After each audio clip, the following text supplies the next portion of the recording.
Bonjour à tous, j'espère que vous allez bien. Je suis très contente de vous retrouver aujourd'hui. Alors cette vidéo s'adresse à vous. Si vous êtes Lion, si vous êtes ascendant Lion ou si vous avez votre signe lunaire en Lion, quel que soit votre signe solaire. On va commencer par regarder l'énergie qui vous entoure, mes chers Lions.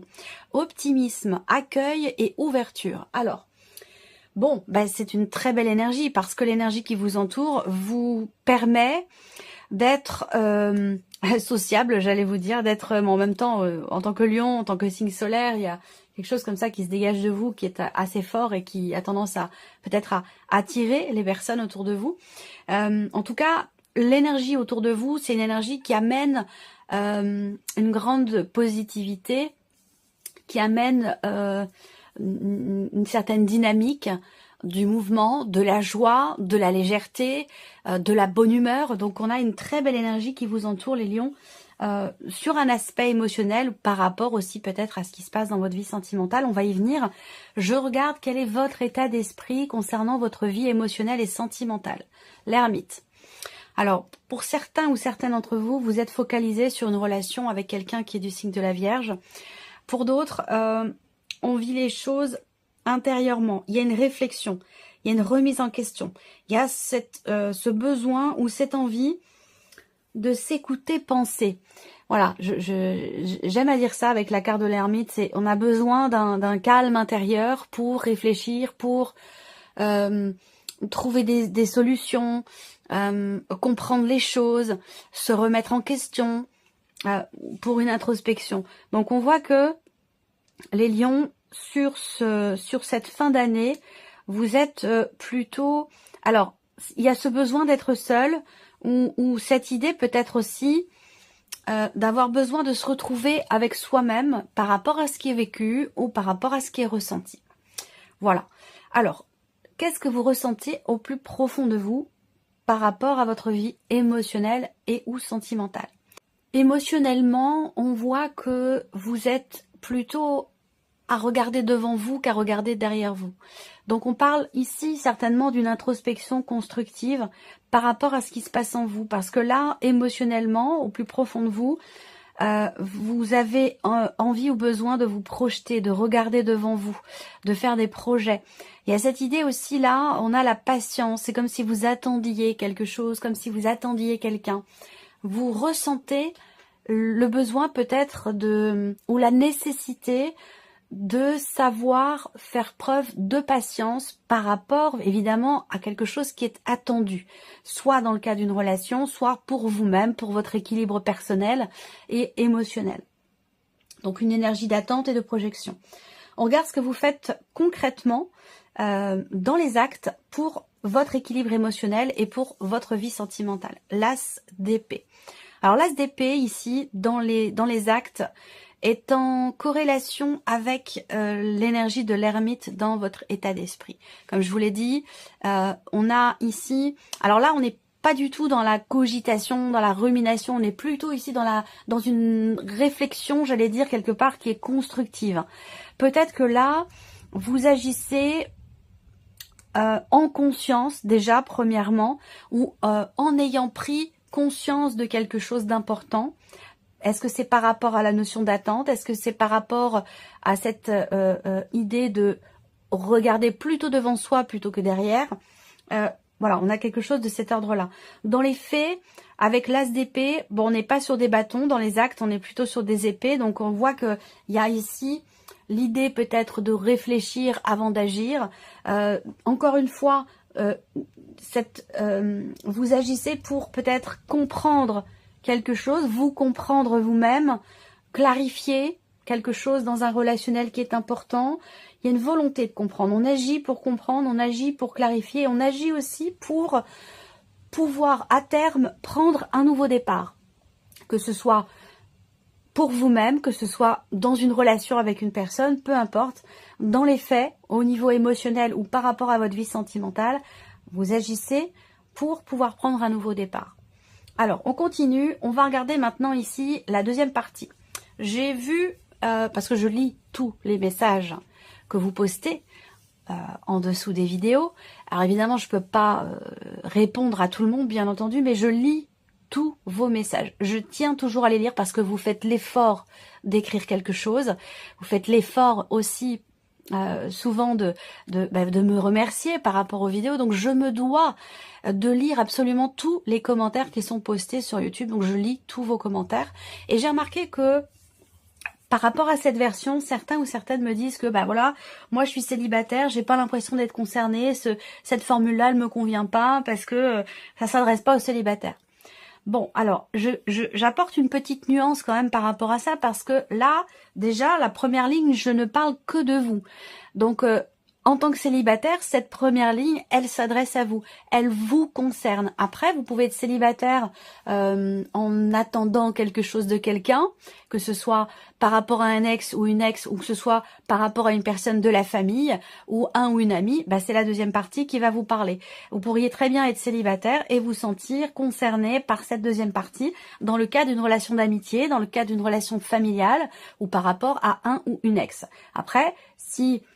Bon, vous avez forcément une interaction de famille, amicale, quelque chose qui devrait quand même vous parler ici. Après, c'est pas obligatoire, évidemment. Hein. Si ça vous parle pas, cette deuxième partie, vous laissez tomber, vous ne la retenez pas et vous passez à autre chose. Voilà. Parenthèse fermée. Alors donc, la personne en face de vous, amitié, famille, ex aussi, pour certains d'entre vous, ou évidemment, votre vie amoureuse sentimentale. Donc ici, ça va concerner la personne avec laquelle vous vivez, la personne que vous aimez, votre partenaire ou votre conjoint. Donc l'énergie qui entoure la personne qui est en face de vous. La passion, le désir et la sexualité. Ici, on voit que il y a quelque chose d'extrêmement intense. Je pourrais dire ici en face de vous qu'il y a une énergie de feu qui entoure la personne qui est en face de vous. En tout cas, on voit qu'il y a une intention. Il y a une intention. L'énergie qui entoure cette personne l'amène à avoir envie d'eux, à avoir... à ressentir fortement les choses dans ce que vous partagez, dans la relation que vous entretenez avec cette personne ou par rapport à ce que vous avez vécu aussi. Donc en tout cas, une énergie qui amène beaucoup d'intensité pour la personne qui est en face de vous, que ce soit d'ailleurs amoureux ou non, on est d'accord. L'état d'esprit de la personne qui est en face de vous, le magicien. Donc on a quelqu'un ici qui a une certaine confiance en soi quand même, parce qu'avec le magicien, on a quelqu'un qui est certainement conscient de pouvoir agir, de pouvoir exprimer. Le magicien, il a toutes les cartes en main, donc il a l'énergie des bâtons, l'énergie des coupes, l'énergie des épées, enfin, tout est là. Donc en fait, ici, on a quelqu'un qui se sent peut-être pousser des ailes de par l'intensité de ce qui est ressenti. On a quelqu'un qui se sent capable, quelqu'un qui aussi est en train de prendre un nouveau départ. Alors peut-être dans sa vie professionnelle ou par rapport à autre chose, ça peut concerner un déménagement ou tout simplement ce qui est vécu avec vous dans votre relation. En tout cas, on a ici l'énergie du magicien qui indique que on a quelqu'un qui a conscience d'être en capacité d'appliquer finalement ce qu'il ou elle veut faire, communiquer ou exprimer, extérioriser, peut-être par rapport à vous. On regarde ce que cette personne ressent plus profond d'elle-même. Le roi de bâton. Ok, alors énergie encore de feu ici. Alors il y a de fortes chances pour qu'en face de vous, vous ayez... il se peut que ce soit quelqu'un qui est bélier, lion comme vous, ou sagittaire. Là, le roi de bâton, dans ce qui est ressenti, c'est-à-dire que là, encore une fois, il y a une grande confiance en soi. Cette personne-là, ici en face de vous, elle a confiance en elle. Elle est entourée d'une énergie qui, quelque part, dans un aspect purement amoureux, le ou la rend extrêmement séduisant ou séduisante. Il y a quelque chose comme ça, peut-être... qui fait que cette personne se sent capable de tout et à pouvoir déplacer des montagnes avec une grande confiance en lui ou en elle. Voilà, c'est quelqu'un qui sait se mettre en avant, qui sait aussi être dans la séduction. Peut-être qu'entre vous, il y a ce jeu de séduction, effectivement, si on est dans un aspect purement amoureux ou sentimental. Donc ça peut être aussi quelqu'un qui sait que il ou elle vous plaît beaucoup. Ça, c'est possible également. Qu'est-ce que cette personne fait concrètement pour votre relation, le cavalier de bâton, encore une énergie de feu. Donc là, c'est toujours pareil, c'est quelqu'un qui fonce, c'est quelqu'un qui charme, qui est dans la séduction. On a quelqu'un en face de vous, pour certains ou certains d'entre vous, qui serait prêt à faire des kilomètres pour vous voir, pour vous revoir. Il y a quelque chose comme ça. Après, pour d'autres, si c'est pas une relation amoureuse, si on est plus dans un relationnel ici amical ou familial, on a possiblement ici quelqu'un qui est extrêmement confiant quant à l'évolution peut-être de votre relation. On voit que là, c'est quelqu'un aussi d'extrêmement extraverti, quelqu'un qui a une grande confiance en lui ou en elle et qui se sent capable de tout. Voilà. Alors ça peut paraître aussi, parfois cette personne, elle peut sembler à certains moments être imbu de sa personne ou être en trop plein de confiance en lui ou de confiance en elle. Mais voilà, on n'a pas d'énergie négative par rapport à ça. C'est juste quelqu'un qui est en confiance et qui est aussi, sur un plan amoureux, beaucoup dans la séduction. Voilà, ça peut être quelqu'un qui plaît et il ou elle sait qu'elle plaît. Vous voyez? Voilà. Alors, on va mettre en corrélation ici les énergies face à face. Alors, vos états d'esprit respectifs, qu'est-ce que ça donne si ça se rencontre? Bon, vous êtes beaucoup dans l'intériorisation, dans la réflexion, dans l'analyse, peut-être plus introverti que la personne qui est en face de vous. Et puis en face de vous, avec le magicien, on a quelqu'un qui a toutes les cartes en main pour faire évoluer les choses ou pour commencer quelque chose peut-être aussi avec vous ou par rapport à vous. En tout cas, ce qu'on voit, c'est que finalement, ça matche bien puisqu'on a ici le 9 de coupe. Donc, l'idée d'une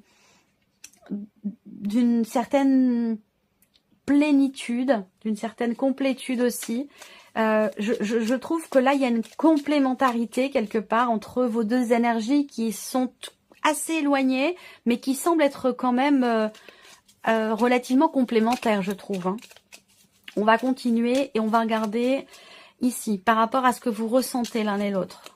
Vous vous attendez peut-être avant d'agir, vous réfléchissez, et la personne en face de vous, avec le roi de bâton, on a quelqu'un quand même qui est très très confiant, et quelqu'un qui est plutôt dans une volonté d'action, une capacité à quelqu'un qui est beaucoup dans la maîtrise de soi et dans la confiance en soi. Quelqu'un qui pourrait avoir tendance à foncer, à se dire, voilà, moi je sais où je vais, je sais ce que j'ai à faire, je sais ce que je veux, et je sais ce que je ne veux plus aussi. Alors, on va regarder ce que ça donne. Bon, sur un plan amoureux, là, il y a clairement un jeu de séduction. C'est-à-dire que cette personne peut, même si vous êtes vous dans l'attente, peut-être à vouloir prendre votre temps, réfléchir avant d'agir, avant d'y aller.